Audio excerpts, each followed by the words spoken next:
Olá, seja muito bem-vindo a mais este webinar promovido pela Hertel, Mansky e Packer Advogados, escritório especializado em prover soluções inovadoras para as empresas. Eu sou o Gustavo Packer, com atuação no Departamento de Direito Tributário e Administrativo, e hoje vou tratar com vocês aqui das possibilidades das redes privadas de 5G para as indústrias.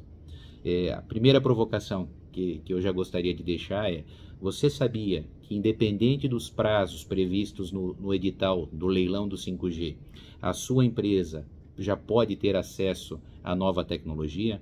Você já pode estruturar o seu processo produtivo e colher os benefícios do 5G no seu processo fabril? Então essa é a grande reflexão, e algumas informações relacionadas a este assunto nós iremos compartilhar daqui em diante.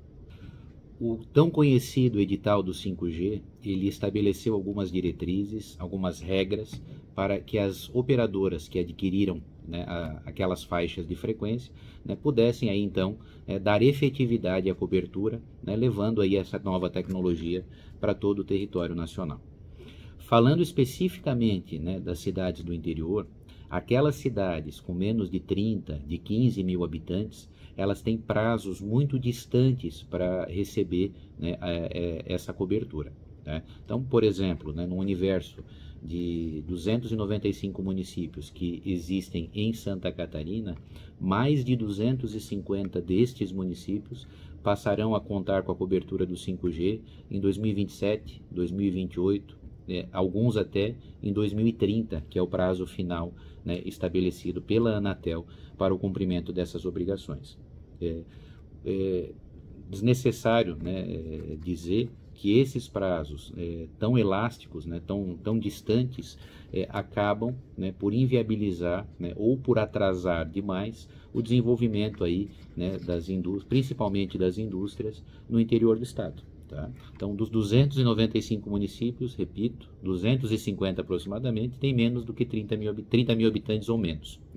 Então, qual a alternativa, qual o caminho que as indústrias estabelecidas nesses municípios, ou até mesmo aquelas estabelecidas em cidades maiores, podem usufruir, podem adotar, qual expediente para usufruir do 5G com maior agilidade? E o caminho são as redes privadas.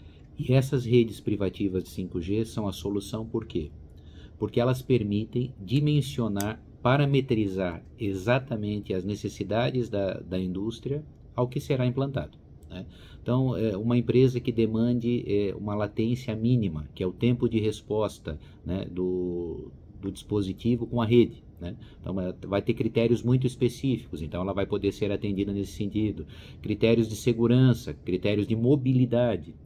Então, o 5G, diferente de outras tecnologias, como é de conhecimento aí, ele vai trazer essas possibilidades, e as empresas então que tiverem necessidade e for conveniente para que façam aí a instalação e esse investimento, a partir de agora então, portanto, poderão fazê-lo através do regime de Serviço Limitado Privado, SLP. Então, esse, então, portanto, um dos grandes pontos da nossa conversa aqui de hoje. Essas redes privativas, elas poderão ter ou não a participação de operadoras, a critério aí da necessidade de cada projeto.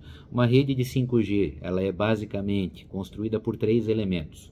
É o core de rede, que é o que faz o gerenciamento de todos os dispositivos.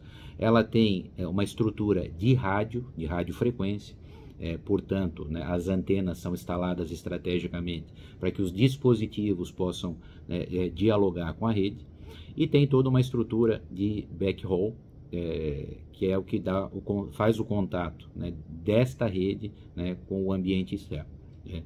Sem grande aprofundamento em cada uma dessas possibilidades, em relação a característica de cada um desses elementos, mas basicamente são essas 3 estruturas que compõem uma rede privativa de 5G. E aí então, portanto, a depender do interesse de cada projeto, de cada empreendimento, né? Esses elementos podem ser exclusivamente da indústria, do empreendedor, ou eles podem ser compartilhados com operadoras ou com outros prestadores de serviço, né, que farão aí, né, o conhecido, prestarão esse serviço no regime conhecido como as a service, né, como locação. Ao invés de fazer um investimento em CAPEX, né, o empreendedor abre mão, né, de ser proprietário de 100% dessas estruturas e poderá fazer aí então, portanto, né, a locação e o dimensionamento desse serviço conforme a sua necessidade, né. O regime de SLP já é conhecido, né, do mercado de telecomunicações há algum tempo, já funcionou muito bem em outras tecnologias, ainda é bastante difundido no 4G e agora, a partir do segundo semestre do ano passado, então, portanto, né, a novidade aí, com a possibilidade, né, de também ser outorgado para os interessados o funcionamento dessas redes em regime aí, né, em tecnologia 5G. Tá? Então essa é uma das novidades, uma das inovações aí, né, trazidas pela regulamentação aí, tanto, né, da lei de telecomunicações, como da resolução 73/98, e mais recentemente por atos específicos da Anatel, que passaram aí, né, a possibilitar também mais essa alternativa. E qual é o grande propósito, né? É difundir o acesso à radiofrequência, que é um bem público, né? Então ele precisa aí ser explorado, o seu benefício em favor da população precisa ser maximizado, e a Anatel entendeu que através então da SLP, né, do serviço limitado privado, seria possível então acelerar a chegada do 5G no interior e com isso também, né, desenvolver toda essa indústria, tanto em favor, né, dos projetos que as demandarão, como também, né, criando aí todo um ambiente favorável para a inovação tecnológica e para o desenvolvimento de outras possibilidades. E para a solicitação do uso da radiofrequência, é necessário então, né, que a empresa, né, que o órgão de governo, ou enfim, né, aquele que tenha interesse na instalação do SLP 5G privado, é necessário que se promova, né, um pedido à Anatel, um pedido que se dá, né, por meio eletrônico, através de um sistema chamado Mosaico, tá? E lá, então, portanto, além de todo o cadastro, da cobrança de uma taxa simbólica inicialmente de R$20, é possível então deflagrar esse procedimento. Tá? Exaurida essa fase de análise, que costuma ser breve, tá? Serão lá exigidos outros esclarecimentos, outras informações, como, por exemplo, né, qual é a faixa de frequência pretendida, qual é a população que vai ser impactada por essa rede privada, qual é a área de cobertura e o prazo de vigência, né? Com todas essas informações, também, além de, né, fazer o controle e a gestão desta rede por parte do órgão regulador, é possível também emitir a taxa, né, para que se faça aí o recolhimento.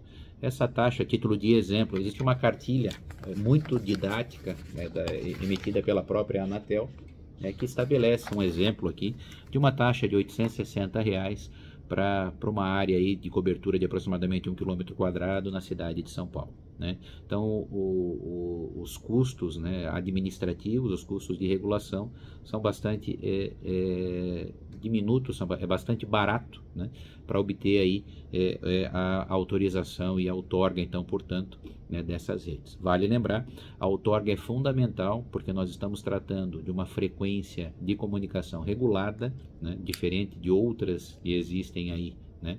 Essa exige sim, né, a prévia liberação, a prévia autorização e outorga, né, da Anatel. Sem isso, né, haverá aí, poderão haver problemas sancionatórios, né, e serem aí, portanto, né, combinadas algumas penalidades para aqueles que vierem a infringir.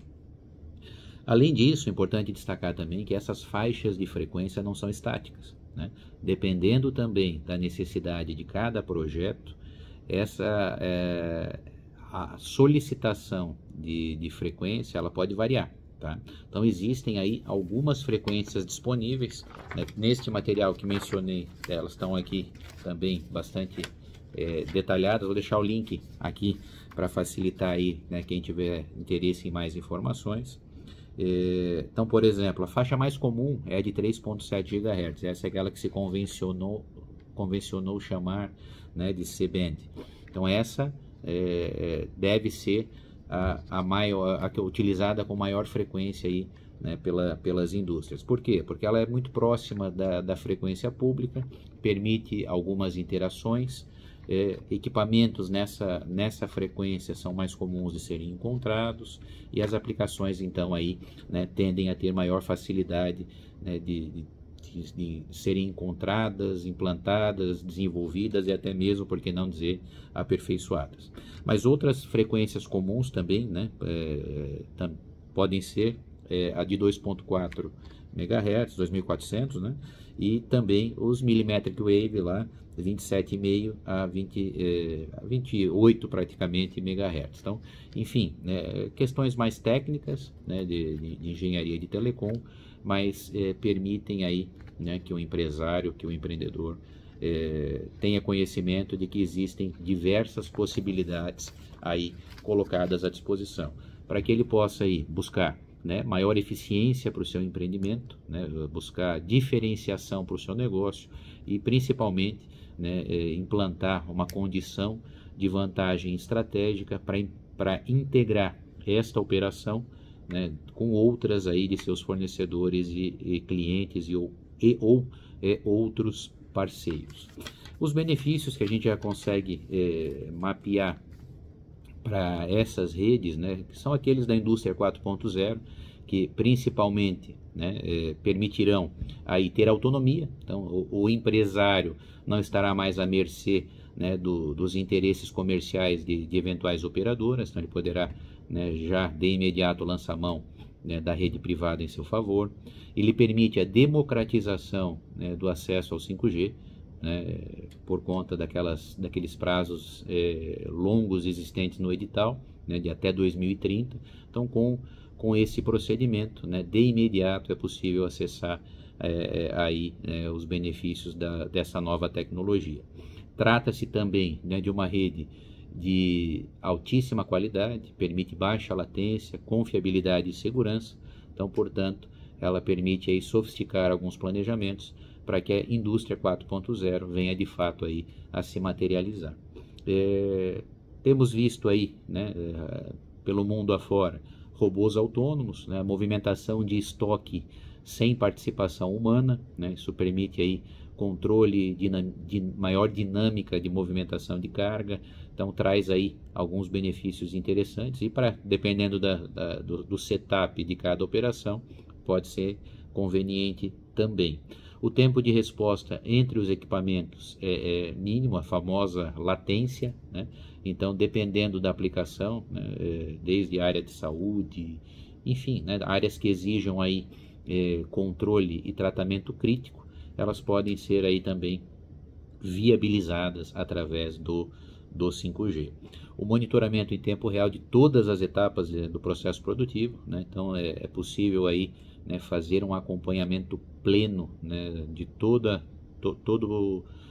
produto em elaboração, né? Isso permite aí integração com a área fiscal, financeira, compras, trazendo aí, né, algumas vantagens para toda a cadeia logística. Isso permite também integrar, né, tanto a parte de dentro da operação, então, portanto, né, aquilo que está na mão do empreendedor, mas também permite comunicar, né, algumas dessas informações com parceiros estratégicos, para diminuir lead time de entrega, criar redundância aí enfim, né? Aí a necessidade é que ditará o que pode ser implementado ou não.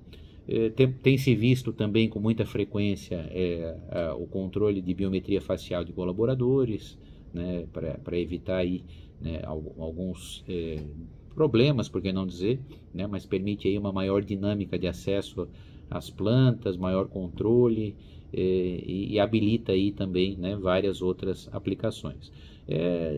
Temos visto que é um sem número de possibilidades aí, né, que estão colocadas à disposição, né, dos empreendedores, que terão que ter aí muita criatividade para entender, né, o que pode ser feito, o que faz sentido para cada planta. Então, em conclusão, dito tudo isso, o que nós podemos concluir, né, de fato, né, como possibilidade? A empresa que tiver interesse em habilitar, né, e ter o 5G, né, poderá fazer esse pedido à Anatel, tá? ter aí o deferimento, né, da sua pretensão. A partir disso, fazer a aquisição e instalação dos equipamentos e passar aí então, né, a usufruir, né, das possibilidades, dos benefícios que o 5G deve trazer. De uma maneira muito simplória, né, esse webinar buscou apenas trazer algumas informações, fazer algumas saudáveis provocações, nos colocar à disposição para tratar mais detalhadamente do tema, né, colocando toda nossa estrutura, os nossos contatos estão aí à disposição, e vamos aí tentar agilizar esse processo de acesso das indústrias a essa nova tecnologia. Muito obrigado pela paciência, sigam contando conosco e até breve.